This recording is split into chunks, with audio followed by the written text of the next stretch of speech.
क्या हुआ पप्पू यादव के साथ? नहीं, मंच पर जाने ही नहीं दिया गया। जैसे ये चीजें, जैसे यात्रा पटना पहुंची, समापन हुआ, फिर उनको किनारे कर दिया गया। इसके लिए तो पप्पू यादव जाने ही जाते। पटना में मार्च हुआ, फिर सभा सम्मेलन, भाषण हुआ, क्या देखा आपने? पहले उसके बारे में थोड़ा बताइए। देखिए, वो हमने आपस की बातचीत में भी कई पत्रकारों नेताओं के साथ वहां हमने कहा, इस बात को याद किया कि 1989 से हम पटना जाते और राजनीतिक रैलियां देखते और उसमें शामिल होते रहे हैं। अरसे बाद एक राजनीतिक कार्यक्रम दिखा, एक पॉलिटिकल प्रोग्राम दिखा कि एक राजनीतिक कार्यक्रम है और बड़े राजनीतिक तरीके से, व्यवस्थित तरीके से उसका आयोजन हो रहा है, जिसमें 6 पार्टियां शामिल हैं और किसी तरह की कोई अव्यवस्था, अराजकता नहीं दिख रही है। जिस दिन समापन था, यानी 1 सितंबर को, उसके पहले हम पहुंचे, उसके एक दिन पहले 31 तारीख की रात को, 31 अगस्त की रात को 12 साढ़े 12 बजे रात को, चूंकि हम गांधी मैदान के ठीक सामने एक होटल में ठहरे हुए थे, हम गांधी मैदान में जा करके हमने देखा 12 बजे, साढ़े 12 बजे रात को, 1 बजे रात को जो उत्सव का माहौल था, जिस उत्साह के साथ लोग आए हुए थे, ऐसा लगा कि लोगों के दिल दिमाग पर एसआईआर का जो मुद्दा था उसने एक असर छोड़ा है और उसने लोगों को प्रेरित किया है कि वो इस पर अपना विरोध दर्ज कराने पटना पहुंचे, राजधानी पहुंचे। तो बड़ा स्वाभाविक सा दिखा और लोग उसमें इन्वॉल्व थे। इन्वॉल्वमेंट सबसे बड़ी चीज है पॉलिटिक्स में सफल होने के लिए, तो वो इन्वॉल्व थे, लोग उत्साह के साथ बातें कर रहे थे। और अगले दिन भी जो कार्यक्रम हुआ, जिस तरह से मार्च हुआ, वो सब बड़ा व्यवस्थित रहा। एक आध चीजें जो होती हैं, विवाद हो जाता है, वो सब हम लोग जान रहे हैं, पप्पू यादव वाला जो मामला हुआ या उस तरह की 1-2 चीजें हुई, लेकिन ओवरऑल जो है क्या हुआ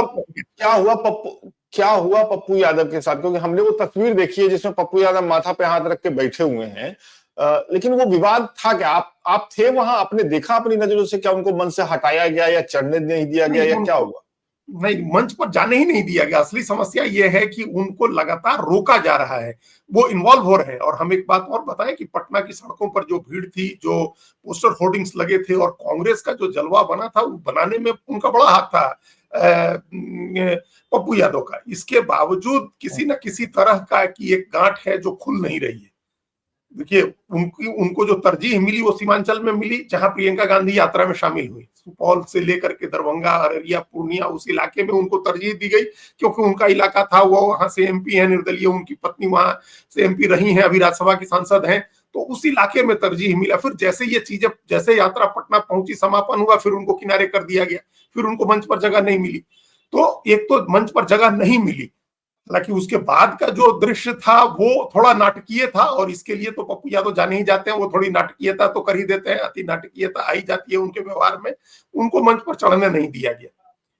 तो ये एक घटनाक्रम है। ये कॉल हमने वो वीडियो भी देखा जिसमें आरजेडी के नेता तेजस्वी यादव के साथ गले मिलते पप्पू यादव दिखे, और ये चर्चा शुरू हो गई कि क्या राहुल गांधी ने सालों से पप्पू यादव और तेजस्वी यादव के बीच में जो एक गांठ खुलने जैसी जो बात आप कह रहे हैं, गांठ पड़ गई थी, उसको राहुल गांधी ने खत्म करवा दिया और दोनों मिल गए। तो फिर कौन है जो पप्पू यादव को रोक रहा है? क्या कांग्रेस में कुछ लोग हैं जो पप्पू यादव को रोक रहे हैं, या फिर जो बात कही जाती है कि आरजेडी नहीं चाहती है कि बिहार में कोई दूसरा यादव चेहरा पनपे? बताइए। ये दोनों बातें हैं। हमने कहा ना कि उनको तरजीह, एक स्ट्रेटजी थी कि उनको दे सीमांचल के इलाके में जहां उनका असर है, नहीं तो यात्रा फेल हो सकती है, कुछ उत्पात हो सकता है, कुछ भी हो सकता है, मतलब यात्रा की जो अभी जिस तरह का माहौल है वो माहौल बिगड़ सकता है, तो वहां तरजीह दी गई। तो वो सोची समझी योजना के तहत सोच समझ करके वहां उनको महत्व दिया गया। बाकी जहां जरूरत नहीं है वहां उनको नहीं पूछा गया। तो ये आरजेडी की तरफ से भी है, कांग्रेस में भी कहीं ना कहीं कुछ है, लेकिन मेनली आरजेडी की तरफ से। राजद नहीं चाहती है कि उनको ज्यादा महत्व दें, क्योंकि फिर उनके हिसाब से टिकट देनी होगी। असली चीज अब लड़ाई टिकट की है। उनका जो आगे क्या, जो लंबी पीछे की जो कहानी है वो अपनी जगह है। अभी तात्कालिक मामला ये है कि वो बहुत इन्फोर्स करेंगे अपने को। उनके लोग पूरे प्रदेश में फैले हुए हैं। उनकी एक पार्टी थी जन अधिकार पार्टी, उन्होंने अनेक जगह नेता खड़े कर रखे हैं। तो बाकी जगहों पर नहीं भी दें तो मधेपुरा, सुपौल और पूर्णिया, जिन 3 क्षेत्रों को वो और उनकी पत्नी रिप्रेजेंट कर चुके हैं, एमपी रह चुके हैं, मधेपुरा से भी एमपी रहे हैं, पूर्णिया से एमपी हैं, अभी कई बार रहे हैं, और सुपौल से उनकी पत्नी एमपी रही हैं लोकसभा की। तो ये अररिया, सुपौल, पूर्णिया और मधेपुरा, ये 4 लोकसभा सीटें, हम कटिहार, किशनगंज छोड़ भी दें तो यहाँ उनका असर है, और वो बहुत फोर्स करेंगे कि यहाँ टिकट चाहिए हमको। तो अब ये पहले से दबाव बनाना है उनके ऊपर कि भाई वो ज्यादा टिकट न मांगे, इसका दबाव है ये, और कुछ नहीं है ज्यादा।